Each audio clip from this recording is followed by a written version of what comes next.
Amazing. Hello, everybody. Hello. We've got folks coming to us digitally as well as in person, wherever you are. Thanks for joining us.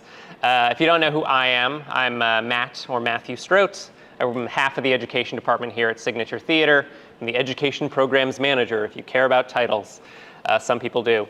We're going to get underway with our guest in just a minute or two, but I've got some quick and simple little announcements about the comings and goings in the building, things you should hopefully be as excited about as I am.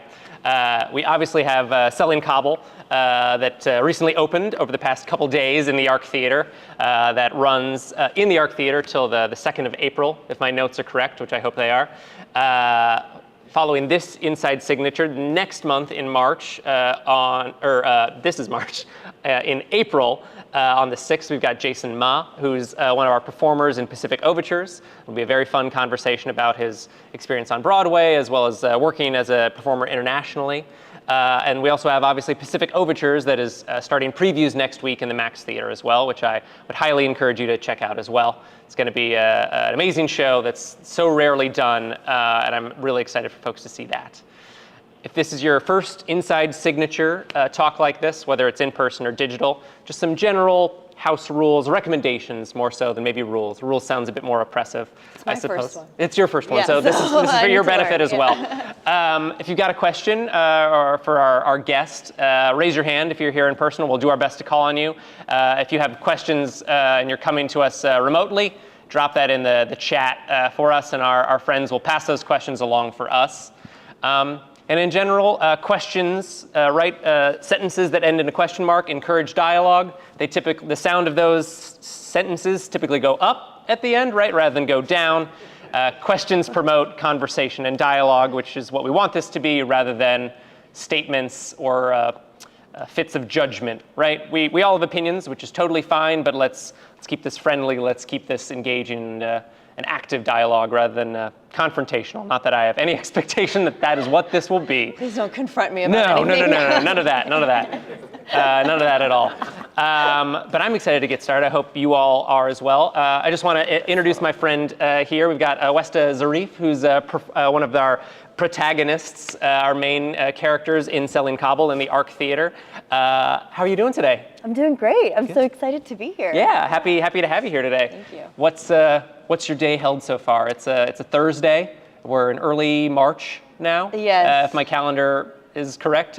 What's the day held for you on a gray Thursday so far? Still coming off the high of the 2 opening nights, yeah. I think, so it still hasn't quite settled in yet, but my mom's in town. She came for opening night, so just hanging out with her this morning. Yeah. That's great. That's great. Yeah. Have you guys just been staying in the area, or are you gallivanting around? I'm obsessed with Shirlington Village. There's it's my goal. I want to try every restaurant, every coffee shop, so yeah. There's quite despite it only being maybe 2.5 blocks long, there's a lot of more than enough options, yeah. right? Especially if you're here for weeks on end. But honestly, also this show is quite mentally exhausting, so a lot of the time I'm just sleeping in. And, you deserve that, especially yeah. with a show like this, which we'll definitely talk quite a bit about over the course of our hour together. We're going to start from a broader biographical sense here, and then we'll probably get a bit more specific into the world of Selling Kabul. We all use different identifiers and the like in our life. I have some, you have some, everybody here uses different ones. What sort of identifiers would you use, whether those are pronouns, other hobbies, activities, jobs, careers, identifiers that you use to carry yourself through life? So I'm Awesta, she, her. I'm a woman from Afghanistan who grew up in the United States. I'm a performing artist, an educator, and an activist is how I would describe myself. I love that.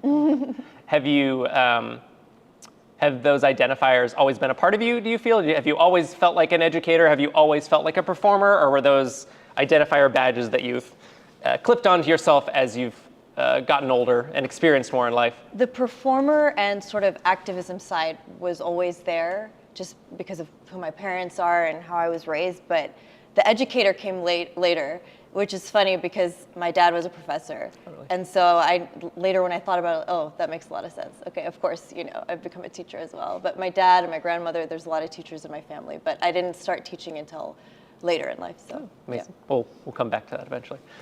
Just out of curiosity, what did they teach? Anything in? My dad was a philosophy professor in San Diego, and my maternal grandmother, she worked for the Department of Education in Afghanistan. Amazing. And she was the principal of many different schools during her time. Amazing. Yeah. Very inspiring woman. That's fabulous. I love to hear that. How did you come to be an actor? You obviously had educators in your family, but there's very few simple trajectories in an artist's life. But what was your trajectory, if there was one? So I started out with music first. I was singing. My dad's sort of the story he loved to tell is that he was listening to, I think it was Mozart in the car, and I was about 3 years old, and I was in the back of the car, and I started singing along and sort of riffing with Mozart. And then he turned the volume down and noticed that I kept going, and so he was like, okay, she's a singer. I gotta put her in music school. And then growing up in San Diego, there are wonderful magnet schools, which if you don't know what a magnet school is, it's a public school that gets special funding for a specialized topic. So he found one that was for music, which then fed into one that was for more encompassing performing arts. And when I went to the San Diego School of Creative and Performing Arts, there I started doing theater as well. Amazing. Yeah. Did you start with any particular voice or music training? I'm only primarily singing this style of music, or was it pretty all-encompassing? It was pretty all-encompassing. I mean, at that school we did a lot of choral singing, so it was a lot of classical things and jazz as well. So it was pretty all-encompassing. Yeah. Did you, when you were at this magnet school in San Diego, what was your training like? Was it pretty regimented? Might not be the right word, but was there a pretty standardized curriculum as far as like, this is how we will train you in the performing arts? Yeah, absolutely. I mean, shout out to SCPA if anyone from San Diego is watching. I had a really wonderful education. They really treated us like little artists, and they weren't extracurriculars. They were part of our daily schedule, and you had to audition to get into the school, and then you had to audition to stay in the school. So you would do middle school and then audition again, and they would invite you back for high school. So it was quite, it's similar to what we do in the profession, is always auditioning. But yeah, and we didn't have sports teams. We had dance classes. I love that. So it was that, yeah. It was very special. What was it? Were you doing a lot of productions and the like at this school, or was it a lot more? At least 2 productions a semester, and then if you were in the choral groups, which I was, you would do concerts like every sort of season. Amazing. And we would also used to compete, so we would go around the country in these different choral competitions. Was it things like madrigals or things like that, where I know there are some choral competitions where it's like, we've got outfits, we've got a whole song and dance number to go. No, it wasn't particularly show choir. Okay. No, it wasn't show choir. It was straight music. Yeah. I love that. Yeah. Were you, correct me if I'm wrong, were you born in Afghanistan and then to San Diego? How long were you in one place before you were in another? Or? I was born in Kabul, which is where our play is set, so that's very special to me. And then we left with my family in 1992, which was sort of the peak of the infighting with a group called the Mujahideen. Or there were several groups called Mujahideen at that time. They all sort of band together, and it was not a good time to be in Kabul. And because my family was sort of politically involved, it wasn't safe for us, and we stayed as long as physically possible until we just couldn't. I was still a baby. I say we, it was my family who did the work. But yeah, in 1992 we left, and then we spent some time in Germany. Both of my parents had done their grad school in Germany, so it just made sense to go there. Yeah. And then in 1996 we moved to San Diego. Was there any particular, was there always a plan to try and make the jump stateside, or was there a draw to San Diego because of a job opportunity, or? Yeah, that's a funny question. I think when you leave in that sort of situation, you don't really know. Yeah. You sort of go to the next destination that you think will be safe and you can settle down. Obviously with Germany, my parents spoke the language, they were familiar. I don't think the US was ever on their radar until my grandfather moved to San Diego. And they were like, okay, we want to be closer to family, so we kind of made the jump there. But I'm so grateful he did, because I loved growing up in Southern California. I love it. I bet. I've been to San Diego once or twice before, and it's beautiful. I'm like, you could have gone anywhere, and you went to San Diego. Listen, no complaints. Yeah. Great choice. Love it. I know you've spoken. There's obviously educators and education in your family. Were there any other artists, playmakers of that creative types? Would you say in your family, or siblings, or the like? Would you say? My brother's an actor. Oh, is he? Yeah. Older or younger? Older. Gotcha. Yeah, he's an actor as well. It's funny. It's like growing up, we had a lot of doctors, we had educators. But then when I think about it, like for example, my grandfather was a heart surgeon, and he was the Secretary of Health in Afghanistan. But he was also a poet. And he ended up publishing this incredible book of poetry. And that's just one example. I think a lot of people maybe chose sort of the sciences path, but they did have that creative bone in them that maybe they didn't have the opportunity to explore. Yeah. You know, depending how you grow up and what's more pragmatic at that time. But my parents were always incredibly supportive. And as soon as they saw that my brother and I had an interest, they encouraged us all the way. That's great. I love that. I just flashed back to that little volume knob moment. It's like, oh, hold on. Yeah, totally. I love that. Yeah. You're all multi hyphenates, and sort of, yeah. Your family's encouraging that, which is great. Was there anyone in particular that you remember when you were growing up, maybe even before you were in your magnet school, performances you remember really enjoying watching, or media that you were just like, I'm obsessed with this performance, or what they are doing? Whether it was a live action performance or a recorded production of some kind, or maybe even just a cartoon that's really set somewhere special in your heart when you were growing up. That's a really good question. I have to think about it. Off the top of my head, I will say it is common for Afghans to watch Indian cinema, maybe Bollywood, you've heard of it. And so I grew up on Indian movies, and they're all musicals. So I was obsessed, and they have soundtracks and dancing, and it's colorful, and it's not the same as our culture, but it's sort of similar. There's some parallels. So I grew up on a lot of Bollywood, and those are sort of the first movie memories that I have. Was there just more access to Bollywood cinema in general? It was just interesting to us. Yeah, we just liked it. We related to it. It was fun. I love that. Yeah. Was that like a communal activity with your family? 100%. Consume those. Yeah. There was one theater in La Jolla, funny enough, in San Diego that used to play the Indian movies, so we would go there. Yeah. I know, random. Any questions from my folks here in general, or for our folks at home? As always, just raise your hand or drop it in the chat. Yeah. Wow. Hi. So performance Tuesday night. Oh. Very, very moving. Thank you. You said this is obviously a difficult performance every night. Have you done other shows or things that have related so closely to you, or how have you used your own self in other? I'm going to repeat the question just for the sake of our friends at home. Getting to the core of it, which is, have you? The show can be heavy at times, to say the least, without giving too much away. Have you done other shows before where you've had to tap into yourself in similar ways? And if so, what is that journey like, and how do you keep yourself fresh and also engage with the material? Yeah, that's a great question. I have done other shows that have been sort of psychologically taxing, playing drug addicts or people in difficult situations, but I guess the honest answer is no. This is the most personal, probably, material that I've ever done. Not only because the characters are from Afghanistan, but also because it's so apropos to what is happening right now. So you saw the play, so you know what I'm talking about, but we deal with a character who's waiting for what's probably an SIV, which is a special immigrant visa, who people that worked with US military in Afghanistan are eligible for. But even though they're eligible, these visas are not necessarily coming through. And this play was written in 2013 when this was an issue, and now, so many years later, it's an even bigger issue. So it's just very relevant. I can't walk up on stage without thinking about the people of Afghanistan every night. It's extremely personal. We've got friends coming to us digitally that have got a question. This is from Howard Menaker. He asked, does the cast and the director think that, well, I guess the question is more for you. Do you think that Tarun's visa to go to the US ever comes through? Do you think that the visa for one of the characters ever comes through? Slight.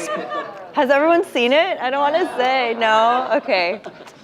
I'm going to be pessimistic and say no. Yeah. That doesn't mean there aren't other avenues, but maybe no. Yeah. Yeah. We're dancing around Selling Kabul in general, and we'll bounce back and forth between a few different questions. For those of us that may not have gotten to see the show yet, it's still quite early in the run. You've still got plenty of chances to see it. In your own words, can you give us an elevator pitch, or assume it's a longer elevator ride? There's a few stories to this building. It's not a two-story duplex. State. It's we might not have that much time. Not too much. But what is this? What is Selling Kabul about in your own words? Being a quarter of the cast Yeah. here. Selling Kabul is the story of one night and the lives of these 4 people. It's a sister who's hiding her brother from the Taliban because he was an interpreter for the US military. They found him out, they have his information, and they've threatened his life. So all he can do is hide in his sister's apartment. But tonight, there's even more pressure because he just found out his wife went into early labor and his baby's in the world. And he so desperately wants to leave, and she so desperately wants to keep him safe and keep him from leaving. That's the elevator pitch. That was great. That was like maybe 3 or 4 floors. That was Great, very efficient. okay. Very efficient. I love that. It was a question right here. Yeah.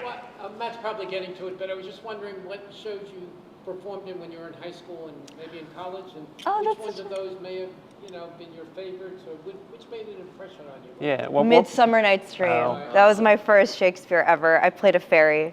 I'll never forget. were you a Peace Blossom? Were you a? Do you even remember? Mustard Seed. I think I was Mustard Seed. Great. Yeah.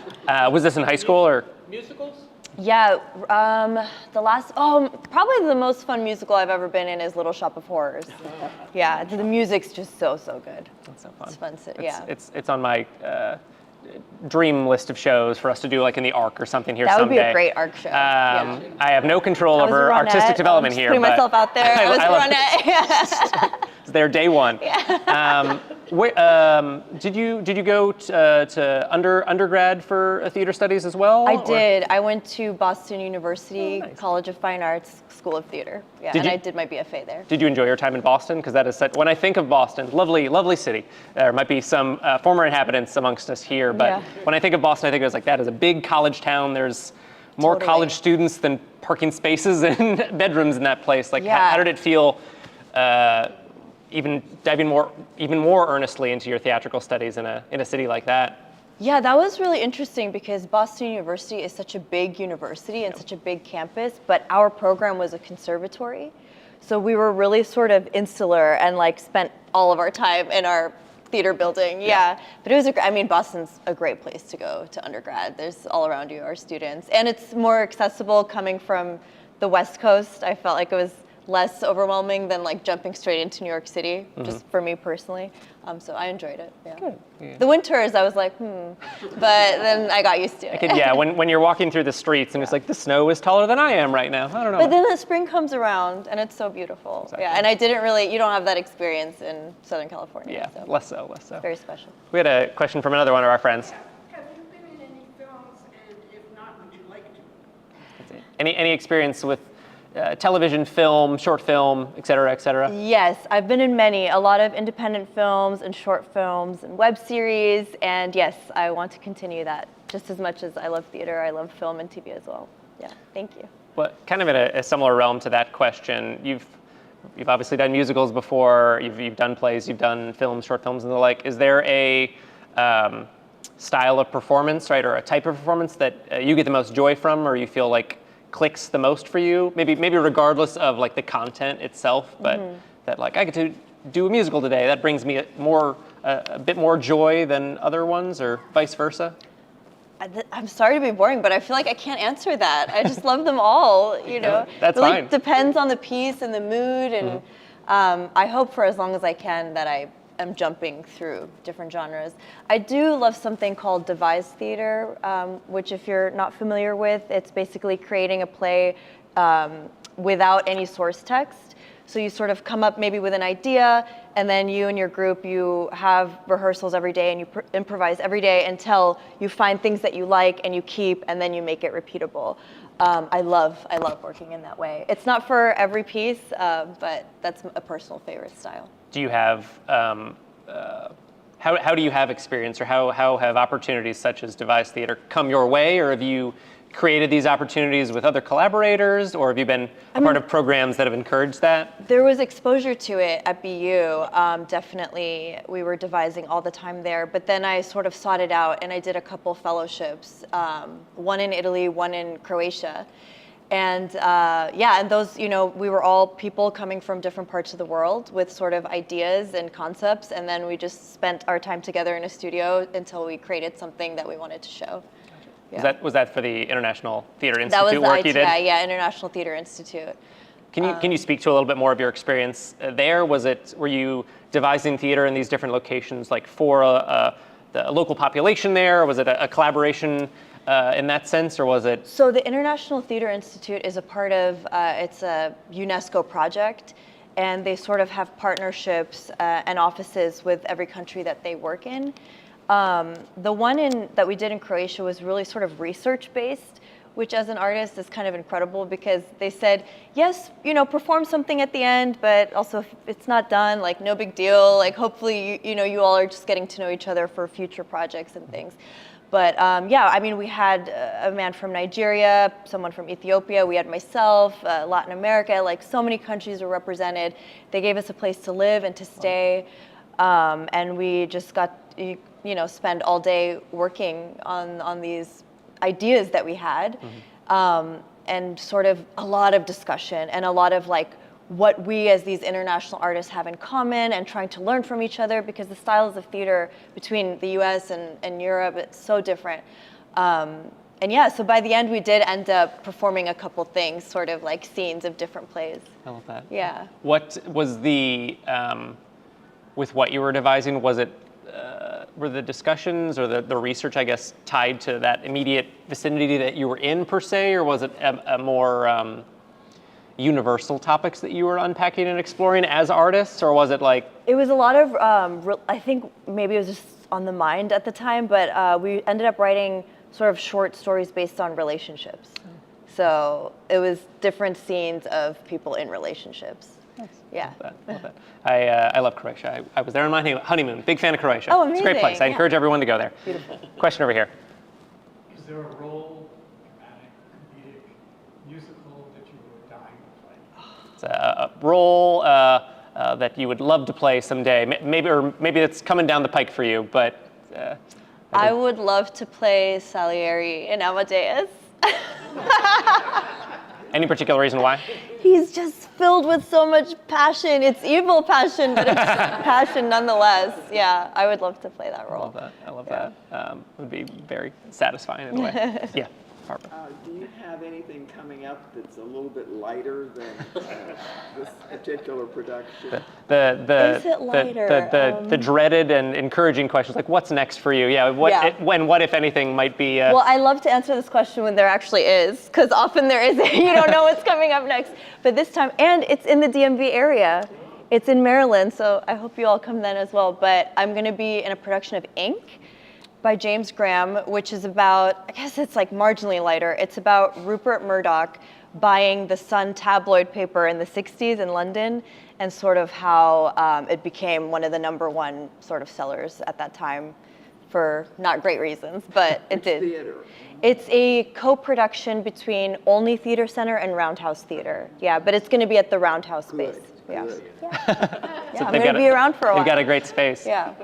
That's a lovely dovetail to this next question I had, which maybe you've been in and out of the DC area a bit before. I don't know what your travel logistics are like. But how are you finding the DMV theater scene? Obviously, you'll be sticking around for a while yet, and hopefully longer if we can hold on to you with all your talent. But what are you finding about the DMV theater scene in general? Things that you. It's so rich. It's so rich. It's such a great area for theater, and there's so much diversity in the types of theater that's happening. I would I'm always have my ears perked for auditions for this area. Yeah. I mean, there were things that we could have seen, but unfortunately because of rehearsals we couldn't, and I really wish we could have, Yeah. Amazing. I want to shift gears a little bit to be more Selling Kabul centric. For those of us that are amongst the crowd in person or digitally, can you speak to your character? Can you describe? You gave us your lovely elevator pitch, but let's be selfish and just focus on you and your character right now.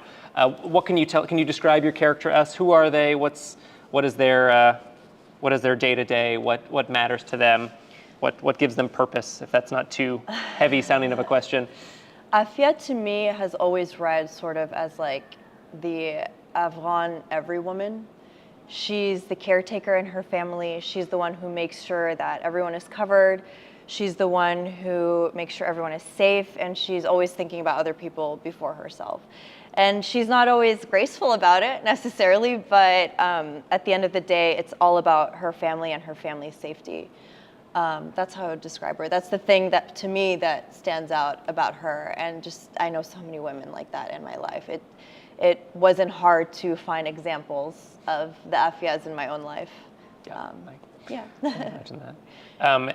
And this isn't your first production of this show. It is obviously with Signature here, but you've done this show previously, is that correct? I have. I actually did this show last May in Seattle at Seattle Repertory Theater, but totally different production, different director. I had to audition again and earn my stripes again, yeah. Gotcha.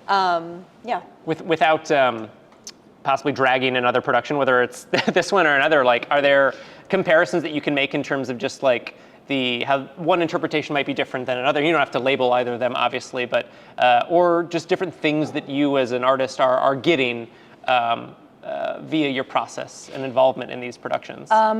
Well, so the first time I did it, it's kind of a funny story. I don't know if we have time. I'll tell it quickly. We got time, yeah, no. So I had auditioned, and another woman got the part. A lovely woman named Suzanne Jamshidi. She got the part. You know, you audition for things all the time, and then you sort of try to forget about them. And then I get a call several months later saying, hey, remember when you auditioned for this play? Well, you know, the actress has to leave for a personal issue. Can you show up tomorrow and take over the role? Wow. And I'm like, okay, like for a couple days, for a week. No, like, can you do the entire run of the show?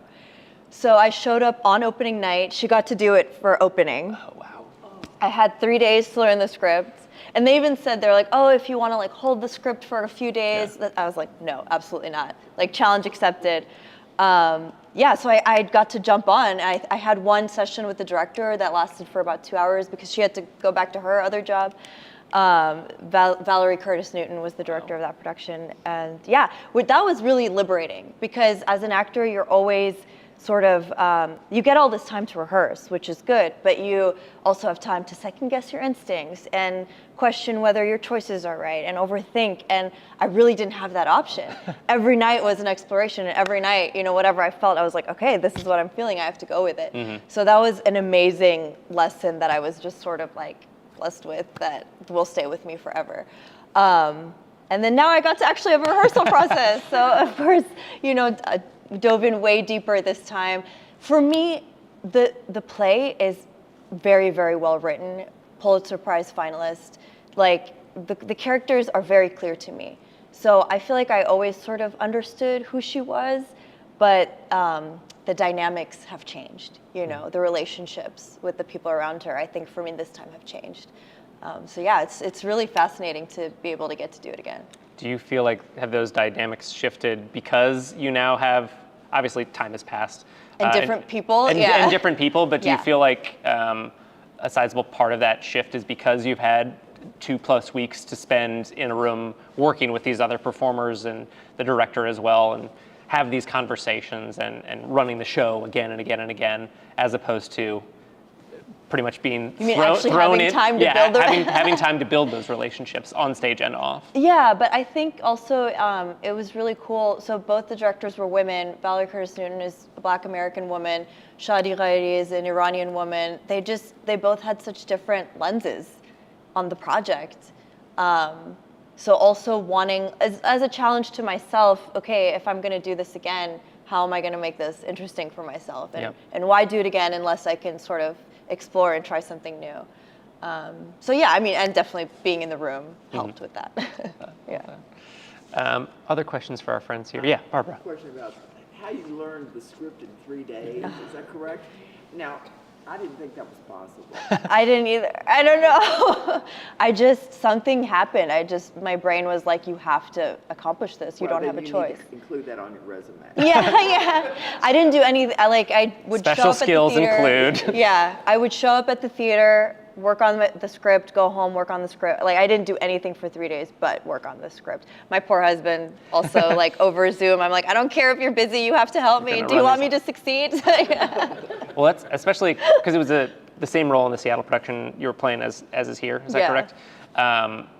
Because you're on stage for a lot of the show, not giving anything away. Like, did that feel all the more daunting for the first time around? Or I don't know if the staging was particularly different in the Seattle production, but you don't really leave the stage much at all in this show. Yeah, it was a little scary, but I don't know. I just didn't have an option, you know? I didn't think about it. I just said, this is what has to happen. And also, like, the cast was so incredibly wonderful that if I did slip up, which I did, I certainly didn't get it perfect, but they held me up and they helped move me along. How do you, sorry. Along the same lines, what's it like in terms of intimate scenes where you just jump in, where you haven't had a chance? Yeah, how do you quickly, especially in the Seattle case, build intimate relations between other actors that you very well have not spent much time at all with? Yeah, that's a great question. There is about this cast too, but there was something about the cast in Seattle that we all had really good chemistry with each other. And everyone, I guess, sort of was, I mean, it was scary for me because I was jumping in, but it was also scary for them because they had just worked with this other woman for 4.5 weeks and they didn't know what energy I was going to bring in. So I think everybody approached it with an open heart and sort of said, like, this is what we do. And really the best you can do is try to be friends outside of rehearsal so that when you do have those moments on stage, you feel safe with each other. My husband in that production is an actor in New York, Barzin, and he's really talented and wonderful and sweet. And for one of the most intimate moments, I don't want to spoil it. Anyway, yeah, it worked out well. Between the husband and the wife. In a similar vein of questioning, do you feel like just fostering strong relationships with the other performers outside of the rehearsal room and in the rehearsal room leads to developing that trust, regardless of what kind of content you might be exploring on the stage? I mean, certainly that's also what rehearsal is for too, Yeah. is hopefully you're building that trust. In my experience, it does. It's not essential. I know there's actors who don't need that to be on stage with people, but I don't think it hurts, you know, to be friends with people. Yeah. It doesn't hurt. There's a fine line. You don't need a group text thread that you're always on with your performers, but yeah. We do have it though. We have it this one. I love that. We've got another question from one of our friends coming to us digitally. From Diane, she said, were the costume and set very different between the two versions? Costuming in the sets particularly different between the now 2 productions of this that you've done, or? It's very clear in the script what the stage looks like. So there's not a lot of room for sort of, I mean, maybe there is for a different type of director, but we're in a very simple living room in this apartment in Kabul. So I would say they're not too different, but they, you know, the colors are different. Where things are placed are different. Mm-hmm. But it's very, like, for this play, think hyper-realism. Yeah. You know, you're really going to feel like you're in our apartment. Well, and also given, like, without giving too much away about what happens over the course of the show, it's like there are some certain physical spaces you need for people and things and places to go. Yeah, yeah, to say the least. Well, did I see another hand from one of our friends here? No? Amazing. This show takes place in real time, pretty much. There's not a lot of, none, if any, correct me if I'm wrong, but there's not a jump 3 months later in a time span. There's not a lot of blackouts that are cut twos. Does it feel different doing a show like that, where it's like that is all happening in real time, as opposed to blackout? Now we're in the fall, the following year, or whatnot. It does, and you know, on a good night, I feel okay. I've really gone through the motions of this day, and it's sort of this story if you believe it, it does the work for you. So by the end of it, I'm like where I need to be emotionally. Yeah. And that's kind of special to have that experiment, to really, I mean, it's difficult, but it's also interesting and special about the human experience to like, by the end of the night, I think I feel how Afiya feels. I always saw that person feel how the character feels. And yeah, it's different than having to sort of black out and be like, okay, now where am I? 7 years state? have passed. Yeah, and yeah, no, very, again, hyper-realism. It's all happening in real time. I love that. What, in your opinion, and there are probably multiple opinions of this, why do you think this show is speaking to folks and audiences at this time, whether it's be with this production or with the one you did in Seattle back in May? Like, what is it about this show that's speaking to? I think Afghanistan has been on the news for a very long time. And so much so that it starts to just become this sort of fodder in the background. And especially after what happened, this play wasn't even written in 2021. It was written in 2013. And at that time, there was a major withdrawal of troops. So the sort of looming threat of the Taliban coming back was very present. But I think what this play does is put a magnifying glass on the actual human toll of what these big political movements and occupations are doing. And we forget about that. We just think, okay, 80,000 people have left, 30,000 people are waiting for visas, this X, Y, Z. But this very succinctly puts the magnifying glass on a family, on these 4 people who are going through the worst night of their lives, and what is the actual real human toll of these situations of being, this play is the definition of being stuck between a rock and a hard place, and how these people find the strength to keep going with their lives, because they have to. Do you feel that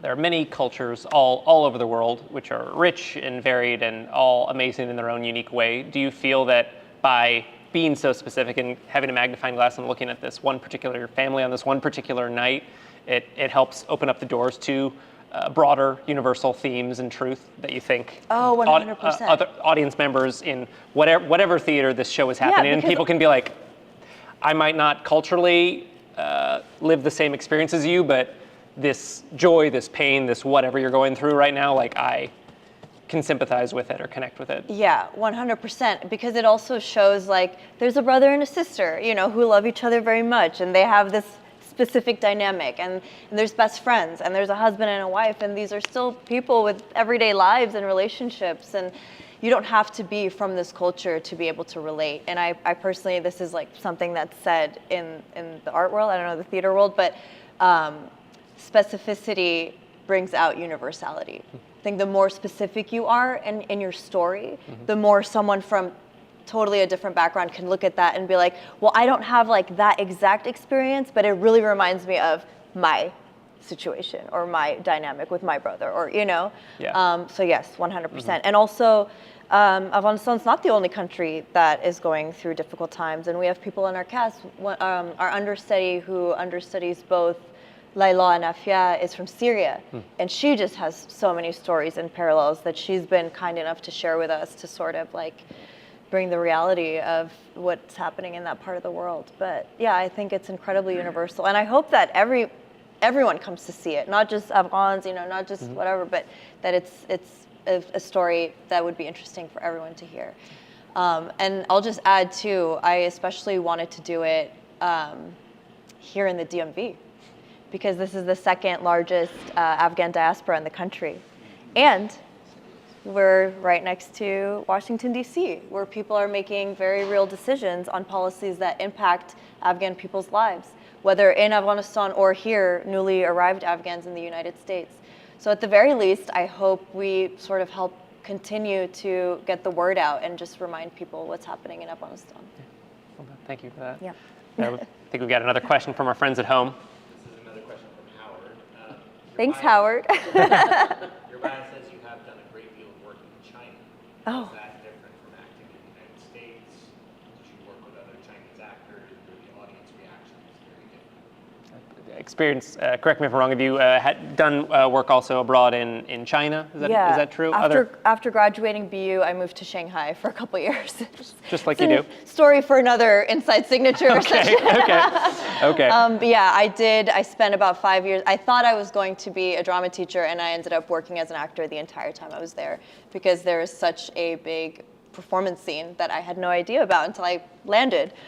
What was is it different? How's it different from acting in the U.S. and are audiences different in the action? And we can maybe open this up to a broader question if you don't want to necessarily focus just on your time in Shanghai, but for the performances maybe in Croatia and the like, or China and the like, did you find audiences or other collaborators similar, drastically different? I know I had some theatrical experiences in China as well, which were very interesting, which we can talk about some other time.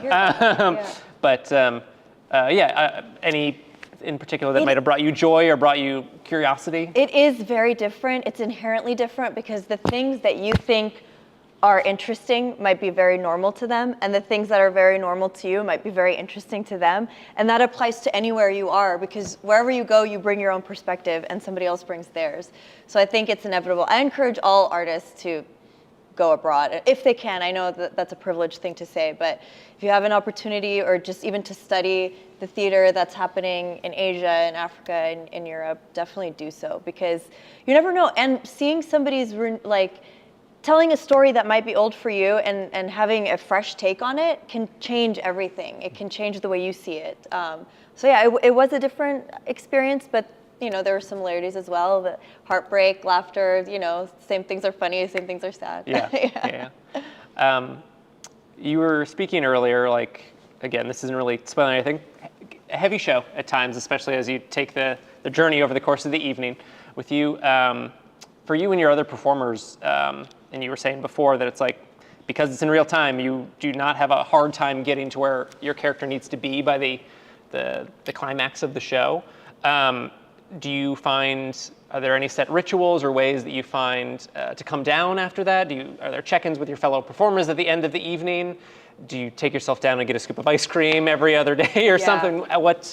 What, if anything, do you need to do to reset yourself for then, well, that was the Tuesday night show. I'm doing this again many more times this week. Yeah, we hug after every performance. So far we have been. We just go backstage and we hug each other. And then everyone sort of has their own come down routine. I have to watch something on Netflix or Hulu, whatever, just get my mind off of it and get plenty of sleep. I think I'm realizing also as I'm getting older just how important sleep is to mental health in general. Yeah. I know one of the castmates, they watch reality TV at the end of the night to get out of it. Mm-hmm. You do a little something. I definitely can't go straight to bed. Yeah. I realize that's not possible. Yeah, need some way to come down after your work day. Yeah. Got a question right here. You've talked about performing in many different countries and essentially all over the world. Were all of these performances done in English? Awesome question. Great question. Yeah. A question for all your performances abroad. Were those performances in English, or were they a myriad of different languages from the different performers and collaborators you were working with? In a lot of the things that I did in Europe, they were bilingual, different languages. And I did mostly English. So Shanghai is extremely international. It was at the time that I was living there. So I did mostly English-speaking theater. I did one play that was almost no dialogue. It was all physical theater based, but the lines that we did have were in Mandarin. So yeah, a little bit of. It's so difficult to convey an emotion in a language that is not your own or your common language. Yeah. It kind of in a close cousin with that statement. Yeah. Do you feel that, especially while you're abroad, different cultures convey different emotions in different manners, right? Totally. There's obviously gestures which mean different things, but even just in terms of how your face sits to convey one emotion rather than another can read very differently from one culture to another. Absolutely. And I mean, I did all these things because I wanted to learn. So I would just take those opportunities with my collaborators and it's well, I'm saying this line in Mandarin, how would you say it? And, am I conveying the thing that should be conveyed? So I think just absorbing as much of the culture and seeing, hopefully I interpret it in a way that makes sense to an audience. Okay. Thank you. I love that. I love that. I had another question for you that was bouncing around in my brain. I've got one or two like quotes that this will not give away anything drastically in the plot or anything, but I was curious if you had thoughts on in terms of the show as a whole and the like. And this first one, the only thing it gives away is maybe some of our show art, which features an image of this, but the quote is, "People have died to pay for that television set. It runs on blood." Does that line particularly sit with you in any particular way in terms of what the show decides to explore, how it may sit with your character per se, or your... It doesn't sit well. It doesn't sit well with my character. Yeah. Gosh, that's hard to answer without giving too much away. But I think we can hint at stuff. I don't think... there's definitely some things that happen by the end of the play that I think might be big old spoilers, but... Well, I think what it comments on is that this is a story about people who are forced into situations outside of their own control. Everyone has to survive. What is the best thing that you can do to provide for your family and to stay alive until the next morning? And I may not agree with your choice, and you may not agree with my choice, but we each had to make one. That's what I have to say about that line. I like that. Yeah. Was that okay? There was an interview I was reading about one of the previous productions of the show, and I feel like you could probably label a lot of shows as this coming out of COVID. It's still a thing, but where people had labeled the show, especially what your brother does over the course of the show, as this show is a response to COVID in terms of people wanting to stay secluded or inside or away from things versus trying to thrust themselves out into the limelight, so to speak. Would you agree with that as an observation, or in terms of? Someone said that in relation to this play in particular? Not specifically like this production, but yeah, in regards to the play in general, that it could be viewed as people's approaches towards the COVID-19 pandemic. Oh, wow, that's an interesting parallel. Sure. Yeah. I think you know what? Maybe it makes it more relatable. Because this character, Torun, can't leave this apartment. And it's not even his apartment, it's his sister's, so he has to do whatever she says, right? She's the boss. So yeah, on that level, oh my gosh, how claustrophobic did we all feel for a while, and maybe still do. So yeah, that's definitely another element that adds some relatability. Cool. Earlier on, we were talking about the ease with which you had other women and figures in your life that you could connect to this character and what they go through and their strengths and sacrifices and the like.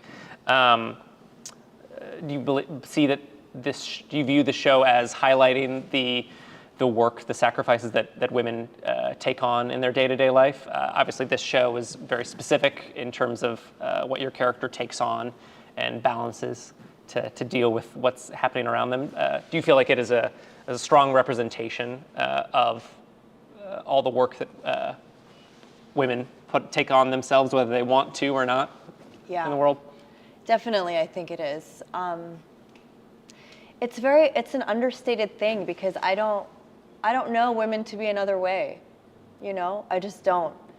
I think that the burdens that Afiya carries with her. Again, not saying she's a saint. I have a lot of feelings about this character, but she does take on the burden so that others can go save themselves, you know?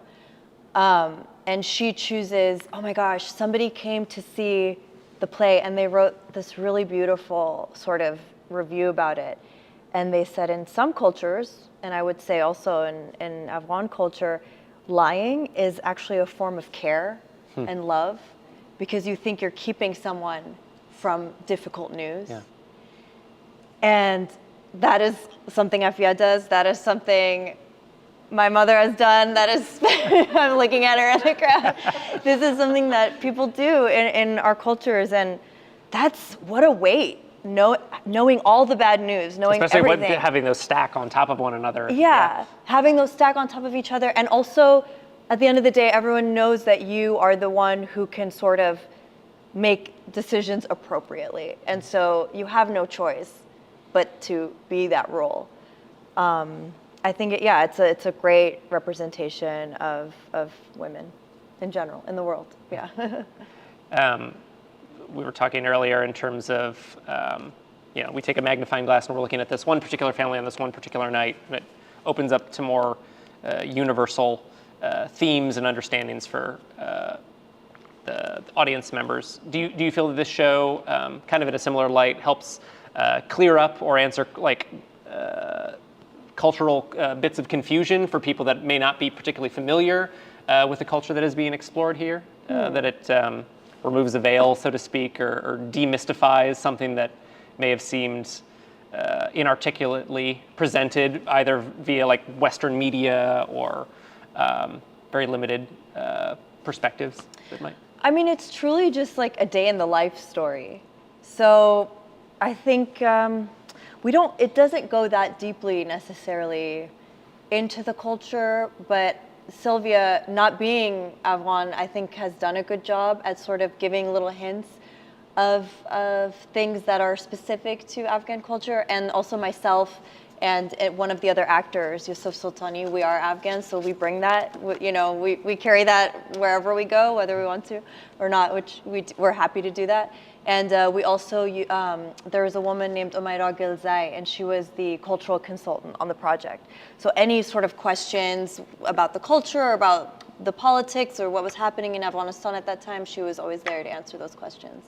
So I think to the extent that the writing of the play allows, we are as authentic as possible. So hopefully that does shed some sort of light. Yeah, it feels very authentic. It's definitely not one of those productions where they're conveying a lot of history and it can feel maybe more like a book report at times. You're like, well, as you know, such and such happened at such and such a date, right, which is not really often a normal way people speak unless they're giving a book report. But I think if you hear like, oh, a play about Afghanistan, you might think like, okay, this is gonna be about the history or the politics or whatever, but this story excuses itself of that, and says, do your own research, read the program. If you're curious, get the background that you need. Yeah. But this is the story of a family, and that's what it is at the end of the day.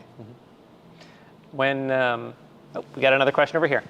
Thank you. Do you feel that this is a story, this is a show, a play that should be told by the people who are of that culture, or does it have a story that should be told, period? So I'm thinking like in schools or in other places that you couldn't get the cast together just for whatever reason. Yeah. That are all of the Middle East, or that we're doing Pacific overtures, that they're all Asian. Yeah. I think to the best of one's ability, one should try to be as authentic as possible. And I think that when choosing stories to tell, see who you have available to tell the story. And if not, what are the resources you're willing to put in towards making that possible? I think authenticity is important. I think it wouldn't be the same. So two of us are from Afghanistan, and then one actor is Lebanese American, and then we have the Syrian woman, which I told you about, an Iranian American woman, and we're all from that region, and we all bring that with us to the story, and it's palpable in the room. You feel it. And it is important. This is like such a $1 million question, so I'm thinking out loud, because it's not the first time, this idea is posed. It's like, is it more important to just make sure the story is out there, or does it matter who's telling it? And yeah, I'll just repeat myself. I think it's important to be as authentic as possible. Well, I love that. Obviously, a beautiful story to tell, but authenticity is rare in this day and age that we get it, and when we can find it, especially as close to 100% genuine on stage as possible, like that means so much more to obviously the performers, but to the audience as well. Like, I know I've sat through and been in many a bad performance where it's like someone phoning in. It's like, I'm just gonna make myself cry right now. It's like, if you're not gonna cry right now, don't. It can be just as compelling watching someone try to not cry as opposed to bawl like a baby, right? We all express emotions in different ways, but the better we can tap into that real, authentic, cultural and lived experience vibes with the the types of pieces we're presenting and working on. Also, I mean, this is also relates to the question of opportunity and telling diverse stories in this country. I mean, it's very special that Signature has chosen these Pacific Overtures and Selling Kabul at the same time. A full AAPI cast, a full Manasa cast. This is not something that happens frequently. And the scope is changing, and it still has a very long way to go. But this play, Selling Kabul, is the only time I've played an Afghan person on stage in my whole life. And the only other time I did it was this play at another theater, you know? So, you know, personally, I think, yeah, keep casting Afghans. We're nearly at time, and I just want to close us out with one question, obviously. Where COVID was a thing, everyone was dealing with they were taking breaks, theaters were shuttered for a long time, but obviously you came back to performing. You were educating, you were traveling around the world previous to this, but what does acting give you that you can't find elsewhere, right? Wow. That I know you as well as I have probably had many teachers, like if you can do any other job, do that other job, right? But what does performing give you, or collaborating with other artists that brings you back again and again? I think acting for me is insight into the human experience and human nature. And I just feel like I'm a sort of a researcher bopping along in life, being like, oh, what is this experience like? What are people from this part of the world like? It's that personally, and then for myself as an audience, it's a window into another world that I would not see. And I mean, what a gift that is to have that access. Yeah. Working with I think the only times I've really been down, I have a very specific memory actually. I was really sad for a while, and I'm like, nothing's changed in my life, what's going on? And I realized I hadn't been in a play for a while. Mm-hmm. And with things going on in the news, like I'm always very aware of what's happening politically and whatever, and I'm like, when you're in a play or when you're in a creative project, everyone is forced to bring their best selves, and you get to observe like people just doing their best, working together. It's not going to go on if everyone's not doing like giving 100%, right? So it kind of reminds you of the beauty of humans and what humans are willing to do. And yeah, there was like a little while where I wasn't in a play, and I'm like, why am I so sad? Like I'm not doing something. I'm not being reminded of like the beauty of humanity. Yeah, so, I love that. So yeah, that's what it means to me. No, yeah, that's essential. That's beautiful. Yeah, it brings that, you get to bring your full self, your present self. My favorite performers are the ones that are so continuously curious and hungry to learn from other people. Like, yes, you have some answers. Yes, I have some answers. What can we do to mix those together to present something new, rather than I'm just going to go down the same road I've always gone down with performances, which I think makes your performance very special, as well as this show and you as a performer in general. Thank you very much for donating your time this afternoon. Thank you so much. Thank you all for joining us. Thank you for joining. These questions are awesome. Yeah. Check out Selling Kabul. We've got plenty of weeks left in the run. Pacific Overtures is opening previews next week. And join us next month with Jason Ma for the next Inside Signature. Thanks, everybody. Have a good afternoon. Thank you so much. Thank you. That was fun. Yeah, Amazing of course. questions. Yeah, no, it was great. It was a great guest. So I didn't talk too much. Oh, you're fine. You're fine. Thank you so much for Thanks joining. so much for coming. Yeah, appreciate it. Yeah. Thank you. Thank you. Thanks for your friendly faces right up.